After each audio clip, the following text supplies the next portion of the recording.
안녕하세요. 올킬입니다. 고배당 당첨 인증합니다. 함께 하신 분들도 모두 축하드리고요. 스포츠 정보 공유방에서 무료로 공유해드리니 같이 먹읍시다. 아래 고정 댓글로 편하게 말 걸어주세요. 홈팀 3프레체 히로시마 포메이션은 3-4-3이다. 기노시타는 제공권과 볼 경합의 강점을 지닌 자원으로 전방에서 포스트 플레이를 통해 이선의 침투를 지원한다. 제르맹료는 순간적인 속도와 날카로운 슈팅으로 측면을 공략하며 돌파 이후 컵백을 만들어내는 감각이 탁월하다. 가와베는 중원에서 공격 전환의 키를 쥐고 있으며 볼 배급과 템포 조율 능력을 통해 팀의 균형을 이끄는 역할을 맡는다. 특히 히로시마는 3백 기반의 빌드업으로 안정감을 추구하며 홈에서 점유율을 유지하려는 성향이 강하다. 원정팀 비셀 고베 포메이션은 4-3-3이다. 미야시로는 페널티 박스 근처에서 마무리 감각이 뛰어난 공격수로 순간적인 위치 선정으로 결정적인 슈팅 기회를 만든다. 사사키는 측면에서 크로스와 오버래핑을 적극적으로 시도하며 공간 활용 능력으로 공격 전개에 활력을 불어넣는다. 이데구치는 중원에서 넓은 활동량과 압박 능력으로 팀의 안정성을 높이며 빠른 회복력으로 수비와 공격을 동시에 지원한다. 특히 원정에서도 전방 압박을 이어가며 균형을 무너뜨리려 하지만 결정력에서 기복이 있는 편이다. 히로시마는 점유율을 바탕으로 기회를 만들지만 마지막 한 방의 날카로움은 부족하다. 고베 역시 전방 압박으로 흔들어 보려 하지만 원정에서의 득점력은 안정적이지 않다. 서로의 강점이 상쇄되면서 결정적 우위를 만들기 어려운 경기, 균형 속에서 무승부로 귀결될 확률이 높다. 홈팀 전북 포메이션은 4-3-3이며 티아고는 박스 안에서 타깃 역할과 마무리 능력을 겸비한 자원으로 제공권 경합에서도 강점을 보인다. 송민규는 좌측에서 폭넓은 활동량을 보여주며 드리블 돌파와 컷백 타이밍으로 공격 전개에 활력을 불어넣고 있다. 김진규는 중앙에서 템포 조율과 패스 전환에 능해 전북의 점유율 축을 잡아주는 핵심 미드필더다. 여기에 강상윤과 박진석까지 합류해 중원에서 3명의 숫자 우위를 형성하며 전북은 중앙 점유율에서 확실히 주도권을 가져올 수 있다. 원정팀 강원 포메이션은 4-4-2이며 가브리엘은 전방에서 침투 움직임과 연계 플레이를 시도하지만 제공권 싸움에서는 다소 약세다. 김대원은 측면에서 순간적인 스피드와 돌파로 기회를 노리지만 수비 가담이 늦어 전환 상황에서 뒷공간이 비기 쉽다. 김강국은 중원에서 왕성한 활동량을 보이나 단 2명의 미드필더만 배치된 구조적 한계 때문에 전북의 3미드 진영에 밀릴 가능성이 크다. 이유영과 함께 투입되더라도 수적 열세는 분명해 전북의 지속적인 점유율 운영을 끊어내기 어려운 조건이다. 전북은 김진규를 축으로 한 3미드 구성이 확실히 힘을 발휘하며 티아고와 송민규까지 연계해 다채로운 공격 루트를 만든다. 반면 강원은 김강국과 이유연만으로 중원을 지탱해야 하는 부담이 커 전북의 점유율 장악 앞에 쉽게 밀릴 수 있다. 이번 경기는 전북이 현대축구에서 점유율이 왜 필수적인가를 그대로 보여주며 홈에서 승리를 가져갈 전망이다. 홈팀 광주 포메이션은 4-4-2이며 프리드 존스는 제공권과 연계 능력을 바탕으로 전방에서 중심축 역할을 한다. 헤이스는 좌측에서 과감한 드리블과 컷신으로 상대 수비를 무너뜨리며 공간 침투 타이밍이 날카롭다. 최경록은 중원과 측면을 넘나들며 볼순환과 압박 회피를 지원하고 페널티 박스 근처에서 세밀한 연결을 주도한다. 광주는 포백과 윙포워드 조합으로 측면에 2명의 자원을 배치해 부천 윙백 라인을 수적으로 압박할 수 있다. 특히 풀백과 윙포워드의 연계가 빠르고 직선적이어서 측면 하프 스페이스 공략에서 많은 득점 기회를 만들 가능성이 크다. 원정팀 부천 포메이션은 3-5-2이며 몬타뇨는 힘있는 포스트 플레이와 박스 안에서의 집중력을 갖췄지만 빠른 압박에 고립될 수 있다. 티아기뉴는 중원에서 전환 패스와 압박 회피를 시도하지만 수적 열세 상황에서는 연결 템포가 떨어진다. 카즈는 윙백 라인에서 활동량으로 측면을 커버하지만 상대가 풀백 윙어 조합으로 수적 우위를 만들면 1대2 상황이 반복될 수 있다. 부천은 3백 전술 특성상 양측면 공간이 넓게 노출될 수밖에 없고 광주의 측면 집중 공세를 버티기에는 한계가 분명하다. 특히 수비 전환이 늦는 순간 뒷공간을 내주는 경우가 많아 광주의 날카로운 침투에 흔들릴 가능성이 높다. 광주는 측면에서의 수적 우위와 전술적 상성을 완전히 활용할 수 있는 구조를 갖췄다. 반면 부천은 3백 구조의 약점이 그대로 드러나며 광주의 날카로운 침투에 흔들릴 가능성이 크다. 결국 이 경기는 광주가 측면 전개와 압박 강도를 앞세워 승리를 가져갈 가능성이 높다. 홈에서의 이점까지 더해진다면 광주의 선택은 더욱 설득력이 있다. 홈팀 보데그림트 포메이션은 4-3-3이며 호그는 측면에서 과감한 돌파와 컷신 슈팅을 동시에 시도하는 공격 전개축이다. 하우게는 페널티 박스 안에서 세밀한 볼 컨트롤과 마무리 감각을 겸비해 상대 수비 뒷공간을 흔드는 능력이 탁월하다. 베르그는 중원에서 볼 배급과 전환 패스를 주도하며 템포를 조절하는 플레이로 팀 전체의 흐름을 안정시키고 있다. 보데그림트는 홈에서 높은 활동량과 빠른 전환 플레이를 유지하며 경기 초반부터 주도권을 가져오는 힘이 강하다.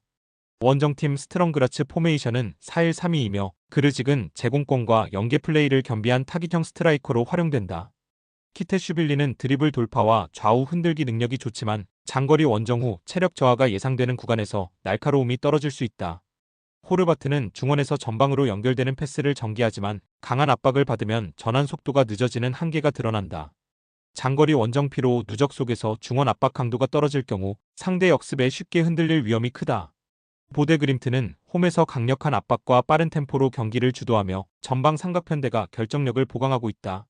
스트렁그라츠는 장거리 원정과 체력 누적으로 인해 후반으로 갈수록 집중력이 떨어질 수밖에 없다. 이 경기는 홈에서 모든 조건을 유리하게 잡은 보데그림트가 승부를 가져갈 가능성이 높다. 홈팀 셀틱 포메이션은 4-5-1이며 케니는 우측에서 과감한 드리블과 크로스 공급으로 전방을 흔드는 자원이다. 마에다는 왕성한 활동량과 측면 침투를 통해 상대 수비를 끊임없이 흔들며 수비 가담까지 겸비해 전술 밸런스를 맞춘다. 맥코아는 중원에서 템포를 끌어올리고 박스 근처에서 2차 슈팅을 시도할 수 있는 강점을 지니고 있다. 셀틱은 홈에서 강력한 압박과 높은 점유율을 통해 경기 흐름을 장악하는 데 익숙하며 후반으로 갈수록 몰아치는 힘이 강력하다. 특히 5명의 미드필더 라인이 좁은 공간에서 빠른 전환을 가능하게 해 상대가 수비 진영을 정비하기 전에 곧장 슈팅으로 이어갈 수 있다. 원정팀 알마티 포메이션은 4-3-3이며 에드밀슨 산토스는 직선적인 돌파와 제공권 경합에서 위협을 가하는 자원이다. 사트파이프는 순간적인 침투와 마무리에 집중하지만 활동 반경이 제한적이라 압박을 받으면 고립될 수 있다. 그로미코는 중원에서 전진 패스를 시도하지만 템포가 느려 상대 강한 압박에 쉽게 끊길 위험이 있다. 카자흐스탄에서 스코틀랜드까지의 장거리 이동은 선수단의 컨디션을 무너뜨릴 요소로 작용할 수 있다. 특히 과거 1998 프랑스 월드컵 아시아 예선에서 카자흐스탄이 아시아 소속으로 경기를 치렀던 사례처럼 원래 지리적으로 아시아권에 가까운 국가라 유럽 원정에 따른 체력적 부담은 훨씬 클 수밖에 없다. 셀틱은 홈에서의 강한 압박과 중원 주도권으로 경기를 완전히 지배할 준비가 되어 있다. 알마티는 카자흐스탄에서 유럽 무대까지의 장거리 원정이라는 악조건 속에서 체력 부담이 뚜렷하게 드러날 수밖에 없다. 특히 98 프랑스 월드컵 당시 아시아 예선에 참가했던 카자흐스탄이 이제 유럽 무대에서 이런 한계를 노출한다는 점은 상징적이다. 결국 이 경기는 전술 체력 심리 모든 면에서 셀틱이 압도할 가능성이 높다. 홈팀 바젤 포메이션은 4-3-3이며 최전방 케빈은 순간적인 공간 침투와 박스 안에서의 결정력으로 상대 수비를 압박한다. 코텔로는 좌측에서 폭발적인 스피드를 활용한 돌파와 크로스로 공격 전개에 직접적으로 개입한다. 샤키리는 과거 유럽 빅리그에서 역도 선수 전병관처럼 탄탄한 체구와 균형 감각을 바탕으로 왼발에서 뿜어내는 강력한 중거리와 날카로운 플레이메이킹을 보여준다. 특히 그의 킥 하나로 경기 흐름이 바뀔 수 있다는 점에서 이번 경기는 샤키리의 무게감이 압도적으로 드러날 가능성이 높다. 중원은 공격과 수비 전환 시 짧은 템포 패스로 빠르게 전개하며 홈팬들의 응원과 함께 기동력을 극대화하고 있다. 원정팀 코펜하겐 포메이션은 4-4-1-1이며 무코코는 박스 안에서 한순간의 움직임으로 득점을 노리는 자원이다. 엘류누시는 측면에서 돌파와 컷신을 시도하지만 최근 폼이 들쭉날쭉해 완성도에서 아쉬움이 남는다. 레라거는 중원에서 템포 조율을 맡고 있으나 압박이 강하게 들어올 때 연결이 자주 끊기며 전진 패스 정확도가 떨어진다. 공격 전개는 단조로운 패턴에 의존하는 경우가 많고 후반 들어서는 체력 저하가 두드러져 수비 집중력이 흔들리는 장면이 반복되고 있다.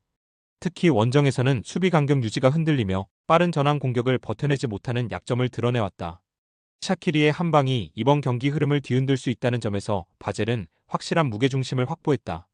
코펜하겐은 원정 체력 부담과 단조로운 전개로 인해 압박을 벗어나기 어렵다.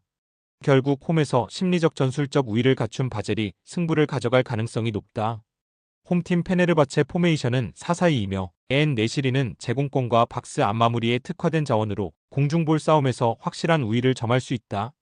브라운은 측면에서 스피드와 드리블 돌파로 상대 풀백을 흔들며 크로스 타이밍이 날카롭다. 프레드는 중원에서 볼 배급과 압박 회피 능력을 동시에 발휘하며 경험으로 경기 흐름을 안정시키는 역할을 한다. 페네르바체는 홈에서 경기 템포를 빠르게 가져가며 강한 압박과 에너지 넘치는 플레이로 상대를 끌어내리는 힘이 있다. 무엇보다 튀르키예 홈팬들의 압도적인 열기는 원정팀에게 큰 심리적 부담으로 작용하며 분위기 자체가 경기의 판도를 바꿀 수 있다. 원정팀 벤피카 포메이션은 4-4-2이며 파블리디스는 박스 안에서의 움직임과 슈팅 정확도로 존재감을 드러내는 스트라이커다. 올스네스는 중원에서 활동량을 바탕으로 안정적인 전개를 시도하지만 강한 압박을 받으면 볼 처리 속도가 느려지는 한계가 있다. 리오스는 전방에서 연계와 침투를 동시에 수행하며 공격의 다양성을 부여하지만 장거리 원정피로 누적은 경기 집중도를 떨어뜨릴 가능성이 크다. 서유럽 끝자락 포르투갈에서 동유럽 끝자락 튀르키예까지의 장거리 비행은 선수단 전체에 큰 부담을 남기며 체력 회복 속도 또한 늦어질 수밖에 없다. 결국 압도적인 홈 열기와 더불어 이동 피로까지 겹치면서 벤피카는 평소와 같은 템포를 유지하기 어려운 흐름이다.